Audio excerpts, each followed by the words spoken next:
इसके कुछ और नुआंसेस पर बातचीत करेंगे, लेकिन उससे पहले पाकिस्तान के खिलाफ भारत को बलोच का खुला खत। भारत से पाकिस्तान को उखाड़ फेंकने की अपील की गई। बलोच नेता मीर यार बलोच की भारत को चिट्ठी। पाकिस्तान के खिलाफ हम भारत के साथ ऑपरेशन सिंदूर में भारत के पराक्रम की तारीफ भी की गई। मीर यार बलोच ने कहा कि हम पूरे तरीके से भारत के साथ हैं। अगर पाकिस्तान को उखाड़ फेंकने की मुहिम है तो हम इसमें चाहते हैं कि हम भी इसमें सहयोग करें। डॉक्टर जयशंकर को यह भी कहा गया कि आपने कमाल के तरीके से ऑपरेशन सिंदूर को अंजाम दिया। अब मीर यार बलोच का यह कहना कि हम पहला हफ्ता एक डिप्लोमेटिक वीक के तौर पर मना रहे हैं, जहां बलोचिस्तान, रिपब्लिक ऑफ बलोचिस्तान को रिकॉग्नाइज किया जाए, इसके लिए हमारी यह मुहिम होगी। रिपब्लिक ऑफ बलोचिस्तान के पास 5 लाख की सेना होगी। ये तमाम ऐलानात, और इसको डॉक्टर इरशाद कैसे देख रहे हैं पाकिस्तान में, क्योंकि वो पाकिस्तान मुस्लिम लीग नवाज को रिप्रेजेंट करते हैं, मतलब एक तरीके से सत्ताधीशों को रिप्रेजेंट करते हैं। ये कितना बड़ा चैलेंज है आपके लिए, और इस अनाउंसमेंट को, इस लेटर को आप कैसे देखते हैं डॉक्टर इरशाद? बहुत शुक्रिया जी। ये ऐसी है जैसे हिंदुस्तान कहा करता था लाहौर की बंदरगाह पे कब्जा करने और कराची में फौज घुस गई। हिंदुस्तान की तरह मीर यार बलोच है। देखिए, बलोची प्यार करते हैं, पाकिस्तानी है वो, पाकिस्तान से, पाकिस्तान के इदारों से, और आर्मी से। मैं हमेशा आपके चैनल पे कहता हूँ, आप जयशंकर जी की बात कर रहे थे, देखिए आप अपने मुल्क की डिप्लोमेसी देखिए, अपने मुल्क को देखिए कि आज खुद से आप लोग हाथ मिलाने पे मजबूर हो गए मेरे अय्याज सादिक साहब के साथ जाकर के बांग्लादेश में। आप ऐसी बातें करने छोड़ दें, पूरी दुनिया आपको डॉक्टर साहब, आपको मैंने अभी बधाई दी नए साल की, और आपको बधाई दी सर। हम कर्टियस लोग हैं सर, हम कर्टियस लोग हैं, हमको संस्कार सिखाए जाते हैं। दूसरे डिप्लोमेसी का तकाजा, डिप्लोमेसी क्या होती है सर? कूटनीति होती है। आप मुझे पसंद नहीं है, आपका चेहरा पसंद नहीं है, उसके बावजूद मैं आपका एहतराम करूं, यही कूटनीति है। और अगर आप बहुत पसंद भी हैं, उसके बावजूद मैं उसको उतना डिस्प्ले ना करूं पब्लिक में, यही कूटनीति का तकाजा कहता है। तो आप कूटनीति में हाथ मिलाने को बहुत ज्यादा ओवरबोर्ड ना हो जाएं उसमें। नंबर एक, नहीं, मैं दूसरी बात कह रहा हूं। अगर मैं आपको नहीं सर, मैं जो आपसे सीधे पूछ रहा हूं, 5 लाख की सेना, और ये नहीं, 5 लाख की सेना, और हम रिपब्लिक ऑफ बलूचिस्तान हैं, हम अपने आप को अलग मानते हैं, और अब हम डिप्लोमेटिक एंडेवर भी शुरू कर रहे हैं कि हमको रिकॉग्नाइज किया जाए। साथ में हम रोज देखते हैं वहां से कोई ना कोई खबर, जहां या तो बलूचिस्तान के लोगों पर आर्मी अटैक कर रही होती है, आर्मी कॉन्वॉय को बलूचिस्तान के लोग उड़ा रहे होते हैं। इस पर टिप्पणी चाहता हूं मैं आपकी।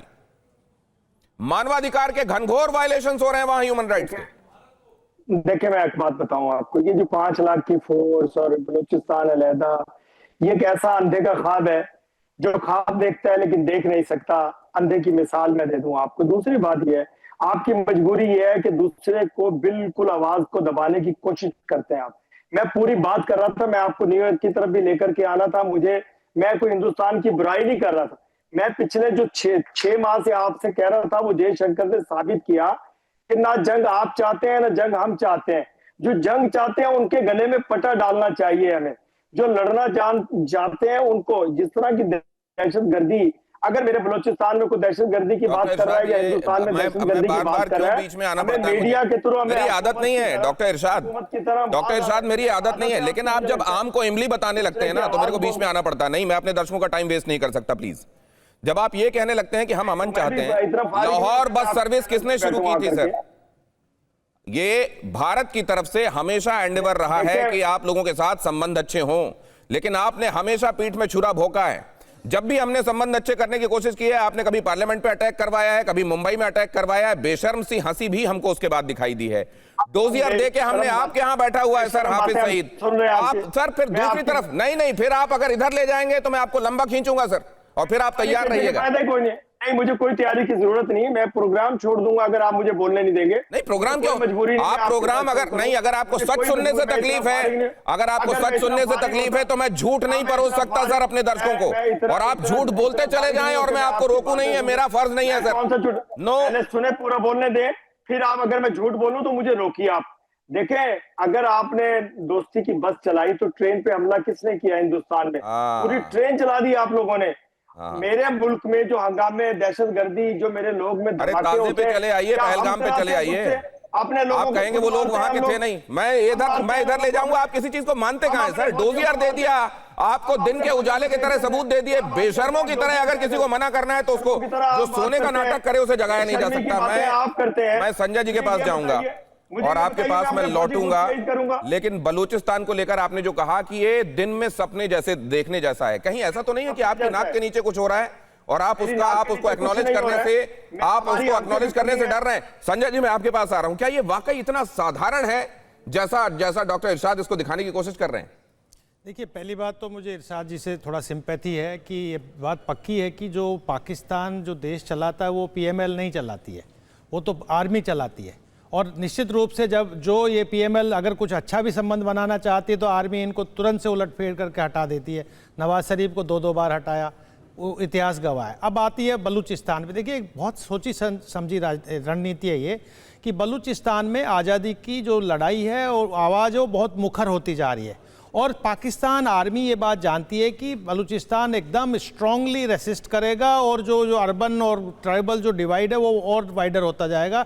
तो इन्होंने क्या किया कि एक्स्ट्रा रीजनल पावर्स का वहाँ पर प्रेजेंस को बढ़ा दिया, यानी कि किसको ले आए?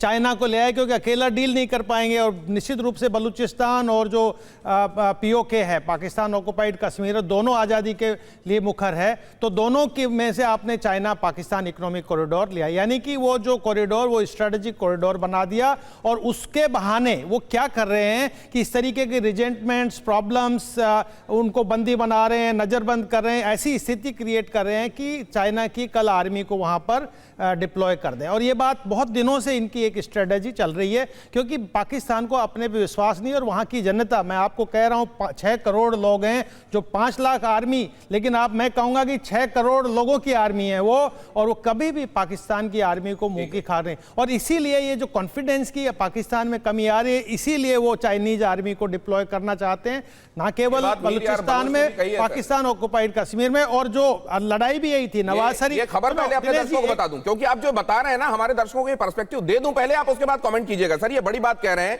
संजय जी, जिसका रेफरेंस दे रहे हैं वो खबर आपको पहले बता दूं। चीन पर मीर यार बलोच का ये बड़ा दावा है कि सीपेक अब अंतिम चरण में पहुंच चुका है। सीपेक पूरा हुआ तो क्षेत्रीय संतुलन बिगड़ेगा। चीन की शय पर पाकिस्तान और अत्याचार करेगा, बलूचिस्तान में सेना तैनात करेगा। चीन बलोचों की सहमति के बगैर चीनी फौज अस्वीकार्य है, मीर यार बलोच ने बात कही है। और यही बात यहां संजय जी कह रहे हैं कि यहां पर असल में चाइना का और ज्यादा इंटरफेरेंस होगा आने वाले दिनों में। और बलूचिस्तान इस बात को लेकर अपने को लेकर तो चिंतित है ही, भारत को लेकर भी आगाह कर रहा है कि यहां पर ये जो प्रेजेंस है ना तो बलूचों के हित में होगी और ना ही भारत के हित में होगी। लेकिन अब अगर ऐसा होने वाला है तो क्या इसको लेकर भारत भी आगाह है, और भारत क्या कर रहा है उस पर हम जाएंगे। लेकिन ये मेरे साथ जवाद साहब भी जुड़े हुए हैं, उनके पास भी चलें। इस हिस्से में जो कुछ चल रहा है सर इंटरनेशनली, इसको आप कैसे देख रहे हैं? जवाद साहब, बहुत बहुत शुक्रिया। ये देख लो, आजकल का जो सारी दुनिया के मालूम हो गया बलूचिस्तान का प्रॉब्लम क्या हो रहा है, लेकिन हम लोग जानते जो साउथ एशिया में लोग रहने वाले के लोग हैं, उनके खुद मालूम है it is already the remnants of the colonial power time में।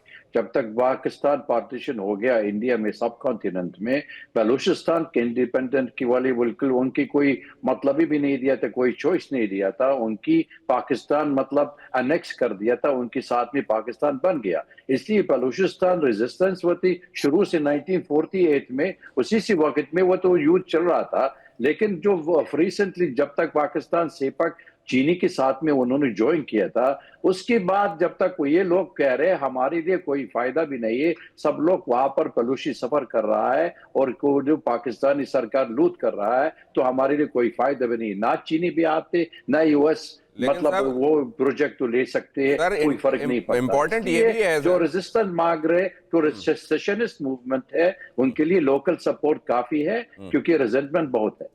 लोकल सपोर्ट बहुत है क्योंकि रेजेंटमेंट बहुत है। और इस हिसाब से अगर आप गिने तो ये आबादी होती है 6 करोड़ के आसपास बलूचिस्तान की, तो इसको सिर्फ 5 लाख ना गिना जाए। यहां तो यह भी कहा जा रहा है संजय जी की तरफ से आप इसको 5-6 करोड़ लोग गिनिए, क्योंकि हर कोई वहां यही महसूस करता है कि हमको तो यहां सताया गया है, पाकिस्तान ने हमारा ड्यू हमको कभी एक राज्य के तौर पर, एक स्टेट के तौर पर जो मिलना चाहिए वो कभी दिया ही नहीं। पाकिस्तान से आजादी की तैयारी में बलूचिस्तान, बहुत जल्दी से ये पर्सपेक्टिव भी देखिए, पाकिस्तान से आजादी की तैयारी में बलूचिस्तान अपनी सेना बनाने के बारे में कह रहा है। लक्ष्य है स्वतंत्र बलूचिस्तान बनाना, कट्टरपंथ से लड़ाई इनका लक्ष्य है। अंतर्राष्ट्रीय समर्थन की अपील भी की जा रही है, यूनाइटेड नेशन से भी यह कहा जा रहा है कि हमको मान्यता दी जाए, क्योंकि हर दिन यहां ह्यूमन राइट वायलेशंस हो रहे हैं। कौन सा ऐसा देश है जो अपने राज्य के लोगों के ऊपर इतना अत्याचार करता है? लिहाजा हमको अब इनका राज्य ना गिना जाए, हमको स्वतंत्र देश गिना जाए। पाकिस्तान के लिए बहुत चुनौती है, क्षेत्रीय राजनीति में एक बहुत बड़ी हलचल का ये बायस है, ये विषय है।